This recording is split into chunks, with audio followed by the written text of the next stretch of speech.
टाटे, लसीकरण क्षेत्र संनियंत्रक, आरोग्य विभाग, अकोला. आज तुमच्या गावामध्ये निमकर्ता गावामध्ये आलो. आपला आपण तरोडा आहे, हा बोराळा बोरावडी वेळा रोड आहे ना, या एरियामध्ये तुमच्या एरियामध्ये बऱ्याच ठिकाणी आपण भेटी देणार आहे आणि दिलेल्या आहेत. याच्यामध्ये आज तुमची माझी भेट झाली आणि तुम्ही थोड्याशा काही प्रश्न माझ्यासमोर मांडले. मलाही जरा बरं वाटलं की आपले लोक आपले लाभार्थी काही विचारतात आपल्याला. सांगायचं असं आहे की वयाच्या 30 वर्षानंतर महिलांनी गर्भाशय मुखाची तपासणी करून घेणं आवश्यक असते. नंतर स्तनांची तपासणी करून घेणं आवश्यक असते. BP, शुगर ह्या तपासण्या खूप आवश्यक असतात. BP आणि शुगर तर दर वर्षातून एकदा करायलाच पाहिजे. तुम्ही 6 महिन्यातून त्या तरी चालते. आणि ह्या सगळ्या तपासण्या ज्या आहेत आपल्या PSC मध्ये सर्व मोफत आहे.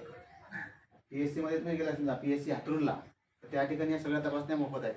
आजी मावशी सर्व तपासण्या मोफत आहेत, त्याचे पैसे पडत नाहीत काही. आणि ह्या तपासण्या ज्या आहेत ह्या खूप महागड्या तपासण्या असतात. तुम्ही जर प्रायव्हेटला गेलात तर खूप महागडे पैसे खर्च करावे लागतात. वेळेत आपल्याकडे पैसे नसतात. कधी कधी पैशाअभावी सुद्धा आपण काही तपासण्या करत नाही आणि मग तो आजाराला बळावत जातो. आता हे जे आजार असतात हे कशामुळे होतात, तर बहुतांशी जे असतात ना मासिक पाळीवरती, जसं महिलांचे जे आजार असतात गर्भाशय मुखाचा आणि ब्रेस्टचा, हे जे आहेत ना मासिक पाळीवर आधारित जास्त आजार असतात. तर मासिक पाळी दर महिन्याला यायला पाहिजे है ना. मासिक पाळीचं चक्र असतं, 28 दिवसाचं असतं, 32 दिवसाचं असतं. ज्या स्त्रीची मासिक पाळी आली नाही तिला आपण काय म्हणतो की ती बाळाला जन्म घालण्यास सक्षम नाही आहे ना, आपण तिला असं समजतो. तर म्हणून मासिक पाळी येणं खूप महत्त्वाचं असते. मग दर महिन्याला मासिक पाळी यायला पाहिजे. आता काही महिलांची काय होतं की समस्या असते की त्यांची मासिक पाळी रेग्युलर येत नाही. कधी कधी 15 दिवस लेट होते, कधी कधी 15 दिवस कमी होते. काही लोकांना अंगावरती पांढरं पाणी जाते. आता ह्या ज्या समस्या असतात ह्या कोणाला सांगायच्या, सासूबाईला सांगू शकत नाही आहे ना, आईला सांगू शकत नाही. मग ते अंगावर काढून देतात, होईल कमी होईल कमी. नवरा कधी विचारत नाही.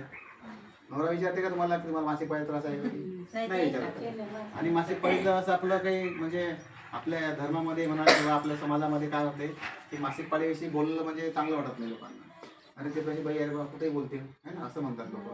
आणि ह्या गोष्टीला गौण घेतला आहे. आणि ही गोष्ट मग आपण सांगत नाही कोणाला. आपल्याला वाटतं बाबा भीती वाटते कधी कधी की कसं सांगू कोणाला, कसं सांगू कोणाला. पण आता ही गोष्ट सांगितलीच नाही समजा तर काय होईल, माहिती होणार नाही, आपण दवाखान्यात जाणार नाही, आपल्याला दवाखान्यात येणार नाही आणि तो आजार जो आहे तो बळावत जाईल. आणि त्यामुळे होणारे त्रास पुढचे ते खूप मोठे भयानक असते. गर्भाशय मुखाचा कॅन्सर म्हटलं की आपल्या अंगाला थरकाप सुटतो की बा माझ्या घरासमोर कोणाला गर्भाशयाचा मुखाचा कॅन्सर झाला असं जरी म्हटलं समजा, किंवा कोणाला स्तनाचा कॅन्सर झाला असं जरी म्हटलं तर आपला काय होतो, पायाखाली जमीन सरकून जाते. आणि मग लोक त्याला सांगतात. मग त्याला पहिली पायरी, दुसरी पायरी. आता पहिल्या दुसऱ्या पायरीमध्ये सापडतच नाही हा आजार तुम्हाला, कारण तुम्ही दुर्लक्ष केलं आहे. ज्या वेळेस सापडायला पाहिजे त्यावेळेस आपण दुर्लक्ष केलं आहे आणि आजार हा मोठा होतो. आणि मग तो 4थ्या स्टेजला, 3ऱ्या स्टेजला सापडतो आपल्याला.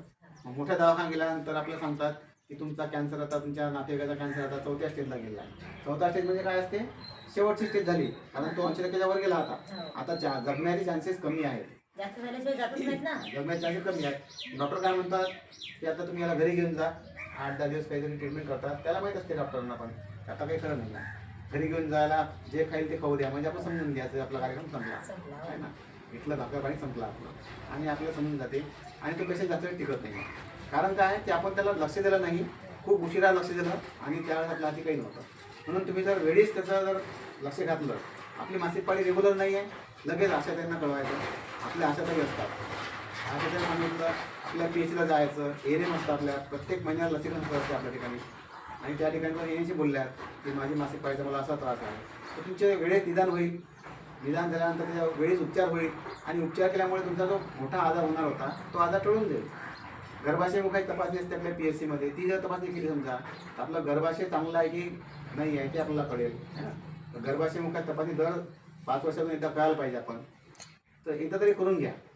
मला माझी विनंती राहील की तुम्ही एकदा करून घ्या. त्रास असो नसो करून घ्यायची. कधी कधी काही त्रास आपल्याला कळत नसतात, आपण ते अंगावर काढतो. बऱ्याच महिला म्हणतात माझी 30 वर्षानंतर पाळी चालली गेली. बरं झालं म्हणते 30 वर्षानंतर पाळी गेली, पण 30 वर्षानंतर पाळी जाणं हा वय नाही आहे. 49 वर्षानंतर पाळी जायला पाहिजे नॉर्मली. पण कधी कधी काही वेळाची 30व्या वर्षी पाळी चालली जाते आणि मग ते खुश होऊन जाते, माझी पाळी आता येत नाही म्हणते आहे ना. पण मग कधी कधी ते वेगळे त्रास होतात. तर हा एक विषय असतो. आता आपल्या याच्यामध्ये काय असते की बऱ्याचशा ज्या महिला असतात ज्या नुकतंच लग्न झालेलं असतात किंवा लग्न झाल्यानंतर त्यांना बाळ पाहिजे असते किंवा एक बाळ झालेलं असते, दुसरं बाळ पाहिजे असते किंवा 2 बाळामध्ये खूप अंतर पाहिजे असते, तर या महिलांची पाळी दर महिन्याला येत असते. परंतु त्या काही वापरत नाही, कारण की लगेच बाळ नाही पाहिजे आपल्याला, आहे ना. तर त्यांनी काही साधनं वापरायला पाहिजे, कारण 2 बाळामध्ये अंतर जास्त पाहिजे आपल्याला, लगेच बाळ झालं नाही पाहिजे दुसरं.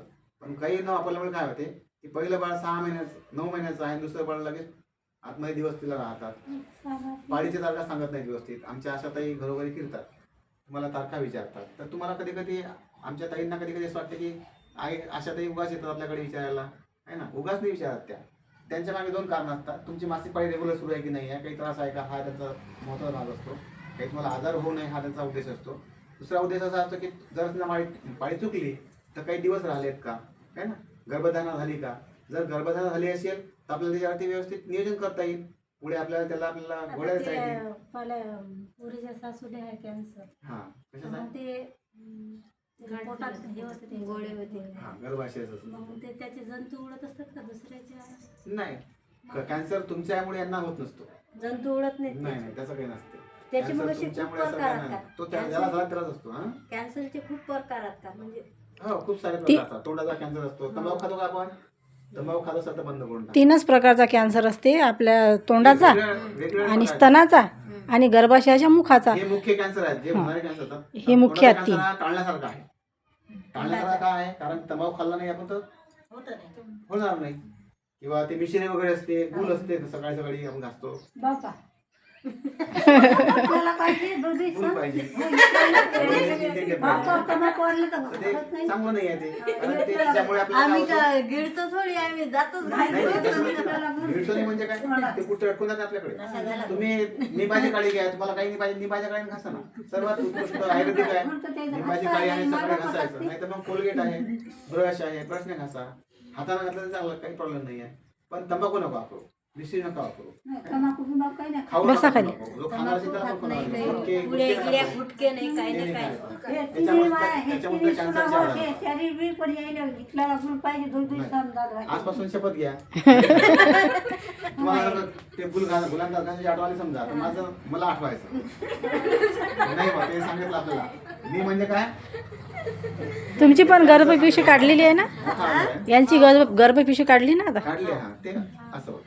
आता गर्भपिशवी काढली, झाला विषय तो, आता त्याला काही इलाज नाही. पण तुम्हाला कॅन्सर होणार नाही. तुमचा लवकर समजलं आपल्याला की बाबा हे गर्भपिशवी काढावं लागते. ते जर उशिरा केला असतं त्याला समजा, तर मग त्रास झाला असता, है ना. म्हणून तुमच्या मासिक पाळी दरम्यान कोणाच्या अंगावर पांढरं पाणी गेलं, किंवा पाळी उशिरा आली, पाळी कमी आली, 15-15 दिवसांनाच पाळी येऊन राहिली, तर ह्या सगळ्या गोष्टी समस्या ज्या आहेत आशा ताईंना सांगायच्या. तुमच्या गावातल्या आशा ताई तुमच्या मैत्रिणी आहेत. म्हणजे सासूची कोणताही केस मैत्रीण आहे, प्रश्न सुनेची असला तर केस आम्हाला मैत्रीण आहे, विचारा. नातवाची केस मैत्रीण आहे. तर तुम्ही त्याला सांगायचं. तर ह्या गोष्टी जर केल्या समजा, तो आपल्या म्हणजे महिलांचं आरोग्य चांगलं राहील आणि आम्हालाही चांगला आशीर्वाद भेटेल तुमचा. हा, छातीतला कॅन्सर म्हणजे हे आहे. हा, तोही कॅन्सर आहे, त्याच्याला म्हणजे स्तनाचा कॅन्सर, गाठ येत असते. त्यामध्ये. आता याच्यामध्ये काय असते, ही जी तपासणी असते, स्तनाची तपासणी, ही आपण घरच्या घरी करू शकतो. दर महिन्याला पाळी येते की नाही आपली, दर महिन्याला पाळी आल्यानंतर 10व्या दिवशी घरीच आपण आपल्या बाथरूममध्ये एखादा आरसा घ्यायचा आणि त्या ठिकाणी आपण पाल्पेशन म्हणजे याला असं असं करायचं, है ना, चारी बाजूने गोल असा. घड्याळ कसा फिरतो, घड्याळाच्या दिशेने असं फिरवायचा मग त्याला हे बोटाने असं असं.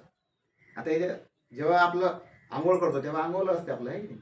ओलेपणी काय होते की जे बारीकातली बारीक गाठ असली ते सुद्धा आपल्या हाताला लागते, आपल्या हाताला लागते. आपण काही डॉक्टर नाही आहे, पण आपल्याला गाठ लागते. आणि गाठ असली म्हणजे काय असते, काहीतरी प्रॉब्लेम आहे.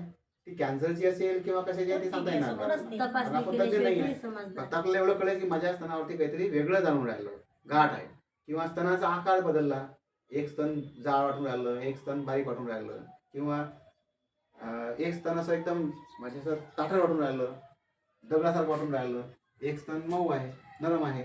म्हणजे आपल्याला समजायचं की दोघांमध्ये काहीतरी फरक आहे. हा जरी फरक जाणवला समजा आपल्याला फरक जाणवतो आरशात बघितल्यानंतर, आहे ना. त्याच्याकरता आपल्याला फक्त प्रायव्हसी राहावं लागेल. म्हणजे प्रायव्हसी म्हणजे घरामध्ये थोडंसं बाथरूम असेल आपल्याकडं तर बाथरूममध्ये आपला आरसा घेऊन जायचा, तिथं बघायचं, स्तनांचा आकार चेक करायचा, म्हणजे आपल्याला कळते. आणि एवढा जरी कळला समजा आपल्याला की आपण डॉक्टरकडे जायचं, बाकीचं आपल्याला काही बघायचं नाही आहे, कारण तुम्ही काही तज्ञ नाही आहे. मग ते गाठ कोणती आहे काय आहे ते डॉक्टरकडे ठरवतील, है ना. आणि सगळ्या गाठी काही कॅन्सरच्या नसतात, मग घाबरून पण जायचं नाही. जर गाठ निघाली त्या गाठीवरती इलाज असतो. कॅन्सर जरी असला तर कॅन्सर होणारे अजूनही लोक जिवंत आहेत. शरद पवार जिवंत आहेत की त्यांनाही कॅन्सर झालेला आहे, अजून जिवंत आहे, ट्रीटमेंट चालू आहे व्यवस्थित त्यांची. मग कॅन्सरमुळे घाबरायचं नाही. पण तो कॅन्सर लवकरात लवकर निदान लागला पाहिजे, त्यासाठी आपल्याला उपचार करणं आवश्यक असतं. सगळे उपचार आपले काही सरकारी दवाखाने मोफत होतात, काही ठिकाणी प्रायव्हेटला करता पैसे खर्च होतात, पण हे जीवघेणे आजार आहेत आणि खूप खर्चिक आजार आहेत. म्हणून हे आजार होऊ नये याच्याकरता आपण काळजी घेतली तर खूप चांगलं होतं, है ना. हा दुसरा